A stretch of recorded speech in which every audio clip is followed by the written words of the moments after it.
Welcome to Jana times. మాగలం ప్రజాపక్ష సమస్యలకు అత్యుత్తమ పరిష్కారం విజేత కంటి వైద్యశాల.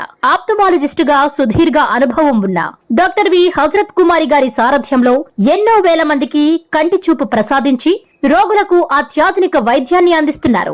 బీపీ, షుగర్, ఇతర ఆరోగ్య సమస్యలతో ఉన్నవారి రెటీనా జబ్బులకు అతి తక్కువ ఖర్చుతో ఆపరేషన్లు చేస్తున్నారు. కంటి సమస్యలు ఏవైనా సరే వెంటనే సంప్రదించండి విజేత కంటి వైద్యశాల. డోర్ నంబర్ 15-275, కెనరా బ్యాంక్ పక్కన, బాబు ఐస్ క్రీమ్ ఎదురువీధి, Brindavanam. Welcome to Jana times.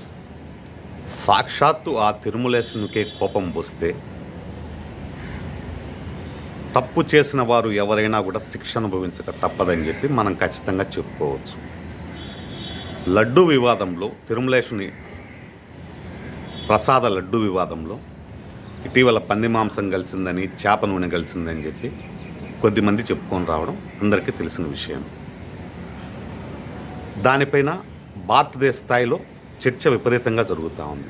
దాదాపు 140 కోట్ల మంది ఆ తిరుమలేశుని భక్తులు, అంతేకాకుండా దేశ విదేశాల నుంచి కూడా ఆయన కోసం వచ్చేవారికి కానీ వారి మనోభావాలు కూడా దెబ్బతిన్న పరిస్థితి ఏర్పడింది.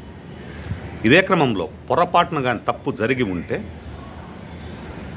పోయిన పాలక మండలికి కానీ, టీటీడీ ఈవో గారికి కానీ, అటు పోయిన అధికార పక్షానికి కానీ ఖచ్చితంగా కుష్టు పక్షవాతం వస్తుందని చెప్పి సాక్షాత్తు తిరుమలేశుని భక్తులే చెప్పుకుంటా వస్తూ ఉన్నారు. లేని పక్షంలో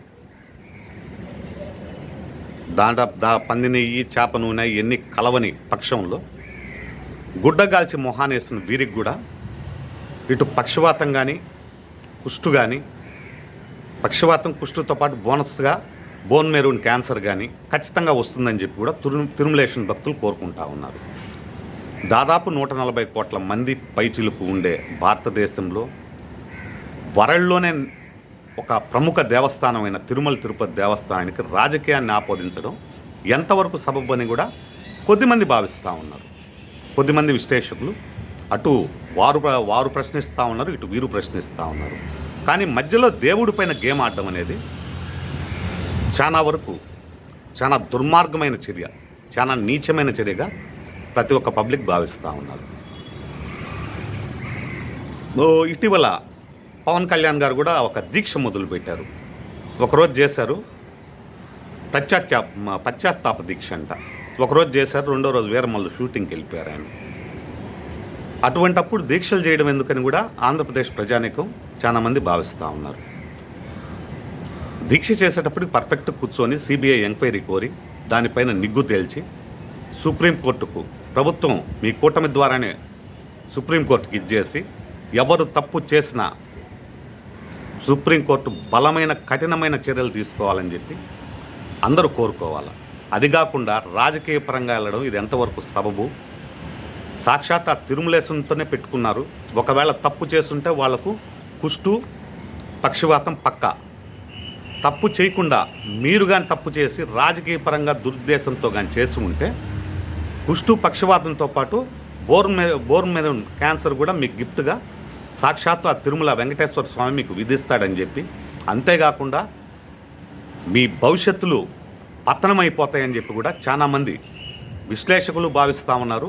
అదే క్రమంలో ఆ తిరుమలేశుని ఆ 7 కొండల పాదాల దగ్గర ఉండే భక్తులు, ఆయనకుండే వీరభక్తులు మొత్తం కూడా ఇదే కోరుకుంటా ఉన్నారు. తప్పు చేస్తుంటే వారికి శిక్ష పడాల్సిందే. వారికి కుష్టు పక్షవాతం, తప్పు చేయకుండా గుడ్డగాలు చేస్తుంటే కుష్టు పక్షవాతంతో పాటు మీ గిఫ్ట్గా బోన్ మెరూన్ క్యాన్సర్ కూడా వస్తుంది. దానివల్ల మీ జీవితాలే సర్వనాశనం అయిపోతాయి. ఇటువంటి నేరాపనిందనలు మోపేటప్పుడు సరైన సాక్ష్యాధారాలు పెట్టుకొని తప్పు చేస్తున్నాడా అప్పుడే కఠినమైన శిక్ష పడాలి. ఎవరికైనా పడాల్సిందే. దేవుళ్లతో గేమ్స్ వద్దు. దేవుళ్లతో గేమ్స్ ఆడినోడు చరిత్రలో పైకి వచ్చినోడు ఒక్కడు లేడు. దేవుడు సొమ్ము తిన్నోడు పైకి వచ్చినోడు ఒక్కడు లేడు. వెంటనే దీనిపైన సిబిఐకి అప్పగించి దీనిపైన పూర్వఫలాలు తేల్చి సుప్రీంకోర్టు గౌరవ న్యాయమూర్తి గారు కూడా దీన్ని సుమోటోగా అయినా కూడా ఆల్రెడీ కేసులు మీ దగ్గరికి వచ్చున్నాయి, దీన్ని స్వీకరించి దీనిపైన కఠినమైన చర్యలు తీసుకొని, ఒకవేళ లడ్డూలో మిశ్రమ ఆహారం ఏదన్నా మిక్స్ అయి ఉంటే మాంసాహారాలు ఎన్ని వారికి కఠినమైన శిక్ష విధించాలా. దేవుడు విధించడమే కాదు, గౌరవ న్యాయమూర్తి గారు కూడా విధించాలా. లేని పక్షంలో గుడ్డగాల్చి మొహానేసే రీతిలో కానీ రాజకీయ లబ్ధి కోసం చేస్తుంటే వీరికి కూడా కఠినమైన శిక్ష విధించాలని చెప్పి సాక్షాత్ ఆ తిరుమలేశన్ భక్తులు దాదాపు 140 కోట్ల మంది ఆత్మాభిమానానికి సంబంధించిన విషయం కాబట్టి ప్రతి ఒక్కరూ కోరుకుంటా ఉన్నారు.